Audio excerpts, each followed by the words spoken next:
ओम नमः शिवाय। वंदे सूरिनाम। सारांश। सुरेश श्याम। नील लोहित। योगीश्वर योग। बीजम योग। नाम च गुरु। गुरु अर्थात जो देवताओं के सारतत्व स्वरूप हैं, समस्त देवगणों के स्वामी हैं, जिनका वर्ण नील और लोहित है, जो योगियों के ईश्वर हैं, जो योग के बीज स्वरूप हैं तथा योगियों के भी गुरु हैं, उन भगवान शिव की मैं वंदना करता हूं। आप सभी दर्शकों का हमारे YouTube चैनल सनातन धर्म प्रचार पर हार्दिक अभिनंदन और स्वागत है। हमारे सनातन धर्म शास्त्रों में वर्णित दिव्य ज्ञान के माध्यम से कल्याण ही कल्याण श्रृंखला के अंतर्गत अपनी आज की प्रस्तुति में हम आपको नास्तिक, बेईमान, कपटी स्वभाव और कुकर्म करने वाला व्यक्ति सुखी क्यों रहता है और पूजा पाठ करने वाला ईमानदार, अच्छे कर्म करने वाला व्यक्ति दुखी क्यों रहता है, इसको एक कथा के माध्यम से प्रस्तुत कर रहे हैं। हमारे जीवन में अधिकतर यह देखने को मिलता है कि जो लोग ईमानदार, दयालु, दूसरों की भलाई करने वाले, अपने धर्म पर चलने वाले, साधु संतों का सत्कार करने वाले और भगवान के भक्त होकर सदैव ही पूजा पाठ करते रहते हैं, उनको अपने जीवन में बहुत अधिक दुख भोगने पड़ते हैं। जबकि जो लोग झूठे, बेईमान, कपटी, दूसरे का बुरा करने वाले, साधु संतों का अपमान करने वाले, अपने धर्म पर ना चलने वाले और नास्तिक होते हैं, वे सदैव ही सुखी होकर मौज करते रहते हैं। इन्हीं सब बातों को देखकर मन में विचार आता है कि भगवान का न्याय कितना गलत है। कभी कभी तो यह भी विचार आता है कि भगवान नाम की कोई शक्ति है ही नहीं, क्योंकि होती तो गलत करने वाले के साथ गलत और अच्छा करने वाले के साथ सदैव ही अच्छा होता। परंतु ऐसा नहीं है। यहाँ बेईमान और बुरा आदमी सुखी रहकर जीवन का आनंद ले रहा है, जबकि ईमानदार और अच्छा आदमी यहाँ परेशान होकर दुख भोग रहा है। इस प्रकार इन बातों को देखकर मन में कुछ भी अच्छा ना करने का विचार आता है, और जैसा आचरण दुष्ट लोग करते हैं, वैसा ही आचरण करने का मन करता है।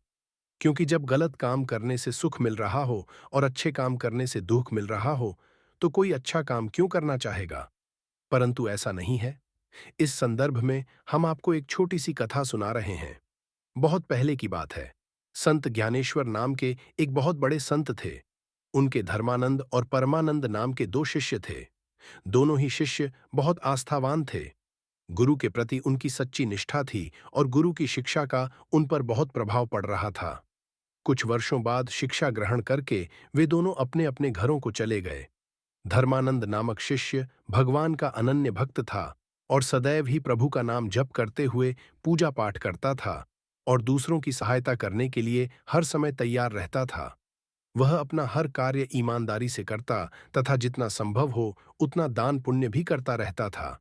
लेकिन इतना सब करने के बाद भी उसके जीवन में सुख नहीं था। वह सदैव ही किसी न किसी दुख से परेशान रहता था। उसके बने वाले काम भी बिगड़ जाते थे। सफलता मिलते मिलते रह जाती और वह असफल हो जाता था। जबकि परमानंद नामक शिष्य दुष्ट मित्रों की संगति के कारण दुष्ट हो गया था। वह सब धर्म कर्म की बात भूलकर अनर्थ के कार्यों में लिप्त हो गया। वह किसी का भला नहीं करता, अपितु लोगों को परेशान करके उनका अनिष्ट ही किया करता था। वह गुरु संत ज्ञानेश्वर की शिक्षाओं को भी भूल गया था और धीरे धीरे कुकर्म करता हुआ चोरी चकारी भी करने लगा। चोरी करते करते उसके पास काफी धन हो गया। वह उस धन का उपयोग अपने आनंद के लिए करता, शराब पीता और कभी कभी जुआ भी खेलता था। इस प्रकार उसका जीवन आनंदपूर्वक बीत रहा था। एक दिन धर्मानंद नामक शिष्य अपने गुरु के दर्शन करने की अभिलाषा से गुरु के आश्रम की ओर जा रहा था कि रास्ते में उसकी मुलाकात परमानंद से हो गई। धर्मानंद ने देखा कि परमानंद तो बहुत धनवान है, सुखी है और बड़े ठाट बाट से अपना जीवन जी रहा है, जबकि मैं बहुत दुखी होकर जीवन जी रहा हूं। यह परमानंद ऐसा क्या कर रहा है जिससे यह इतना सुखी है, और मैं ऐसा क्या कर रहा हूं जो मैं इतना दुखी हूं? उसने परमानंद से पूछ ही लिया कि हे मित्र, तुम क्या करते हो? लगता है तुम बहुत अच्छे कार्य कर रहे हो, जो आज इतने सुखी हो। तब परमानंद ने कहा कि हे मित्र धर्मानंद, मैं कोई अच्छा कार्य नहीं करता, ना धर्म कार्य करता हूं और ना ही भगवान का नाम लेता हूं, क्योंकि तुम्हारा भगवान कुछ नहीं देने वाला। यहां तो स्वयं ही हाथ पैर मारकर खाया जा सकता है। मैं चोरी चकारी करता हूं, शराब पीता हूं, जुआ खेलता हूं, राहगीरों को लूटता हूं, हर किसी की बुराई करता हूं और जिसका हो सके अनिष्ट ही करता हूं। तभी तो मैं अपना जीवन सुखपूर्वक व्यतीत कर रहा हूं। अब तुम बताओ, तुम कहाँ जा रहे हो? तब धर्मानंद ने भी अपने बारे में बताया। इस प्रकार दोनों रास्ते में चले जा रहे थे। परमानंद आगे चल रहा था और धर्मानंद पीछे। रास्ते में आगे चलते चलते परमानंद को एक धन से भरी पोटली मिली और परमानंद बहुत ही प्रसन्न हो गया और जोर जोर से चिल्लाते हुए कहने लगा, देखो, ये है मेरी किस्मत। आनंद ही आनंद है वह धन से भरी पोटली लेकर। वहां से वापस हो गया और प्रसन्नतापूर्वक अपने घर को चला गया। जबकि धर्मानंद अपने मार्ग पर चला ही जा रहा था। रास्ते में चलते चलते उसके पांव दुखने लगे। जिस रास्ते पर वह चल रहा था उसके ऊपर पहाड़ी थी और उस पहाड़ी पर बंदर खेल रहे थे। बंदरों के खेलने से एक पत्थर नीचे लुढ़क गया और धर्मानंद के पैर से जा टकराया, जिससे उसके पैर में चोट लग गई और वह घायल हो गया।